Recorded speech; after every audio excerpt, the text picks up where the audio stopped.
ये सप्ताह यज्ञ है। इस सप्ताह यज्ञ के संबंध में कहा आख्यान में परमं भवेत्रम कीर्तम सुकीर्ते विधि सघोषम श्राद्धे प्रयुक्तम प्रीतिमायो नित्यं सुपाठात् पुनर्भवाय च। ये श्रीमद् भागवत रूपी कथा का जो सार है, जो सदपुत्र होते हैं अपने माता पिता की एकोदिश श्राद्ध, इसको वार्षिक श्राद्ध भी कहा जाता है। उस वार्षिक श्राद्ध के निमित्त करते हैं। परमं पवित्रम, जो भागवत जो है बड़ा ही पवित्र और पुनीत है। कीर्तन प्रयुक्ते, अच्छे लोग जो हैं श्राद्ध में इसका उपयोग करते हैं, श्राद्ध में कथाओं का श्रवण करते हैं। प्रभु मेरा उद्धार हो, मेरे पूर्वज जो है वो वैकुंठ को चले जाएं, अपने पितरों के उद्धार के निमित्त भगवान से याचना करते हैं। ये भागवत ऐसा जो महापुराण है। सादेहे सीमांश रुदिरे स्वमतिं त्यजत्वं जाया सुतादिषु ममतां विमुच्य। इसलिए कहा आत्मा यत्न तो रक्षेत, आत्मा की यत्न पूर्वक रक्षा करनी चाहिए। ये नहीं कि मैं बूढ़ा हो जाऊं अपने शरीर को नष्ट कर दूं, नहीं। आत्मा यत्न तो रक्षेत, आत्मा की यत्न पूर्वक रक्षा करनी चाहिए। किसी भी रूप में हो अपनी आत्मा का हनन नहीं करना चाहिए। कतिपय जो हैं गंगा जी में कूद मारते हैं, समुद्र में समुद्र में जो है मानी कई चट्टानों से गिरते हैं और कई प्रकार से आग इत्यादि जला करके क्या कर लेते हैं, प्राणों को त्याग देते हैं। परंतु इतना बड़ा संसार में पाप किसी का नहीं जितना आत्मघात का पाप होता है। जो लोग अपनी आत्मा को नुकसान पहुंचाते, अपने शरीर का जो है इत्याहुति करते हैं, उनको महान कष्ट प्राप्त होता है।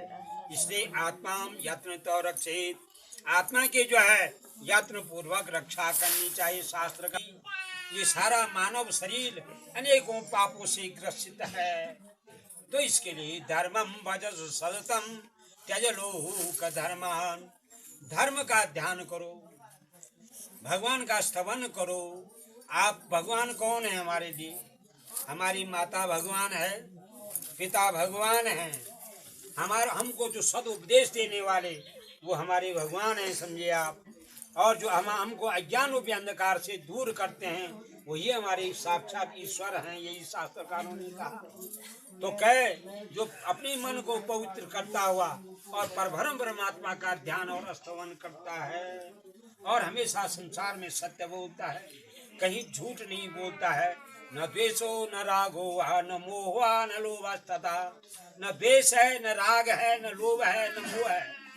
जो मनुष्य संसार को आत्मवत् सर्वभूतेषु यः पश्यति स पंडितः, अपनी आत्मा के समान संसार को जानता है और समझता है, वही मनुष्य संसार में सबसे बड़ा योगी और ज्ञानी है।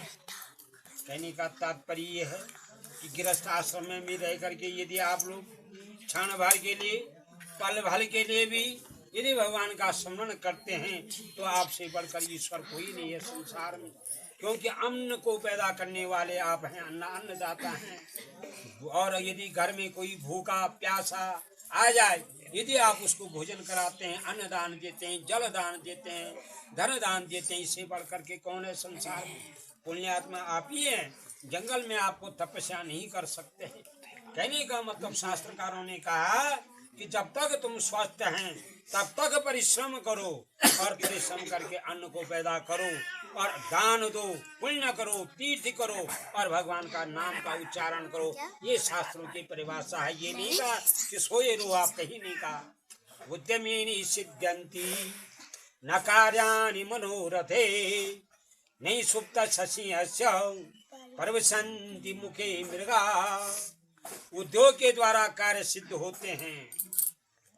केवल मन के भाव को दौड़ाने से कि मेरी गाड़ी हो जाए, मेरे पास जो है अनेकों वाहन हो, अनेकों सोना रत्न हो जाए, ऐसा नहीं। जब आप उद्यमेनि सिद्ध्यन्ति, उद्योग के द्वारा ही कार्य सिद्ध होते हैं, मनोरथ के द्वारा नहीं होता। शेर कहे कि मैं जंगल का राजा हूँ और जंगल का राजा होकर के जो है मृग मेरे मुंह में आ जाए असंभव है, उसको भी परिश्रम करना पड़ता है, पूछ को जो है जमीन में पीटना पड़ता है, शब्द को हुंकार करना पड़ता है और दौड़ना पड़ता है, तब जाकर के उसको भी भोजन मिलता है। इसलिए गृहस्थ आश्रम में रह करके क्षण भर भी पल भर भी यदि हम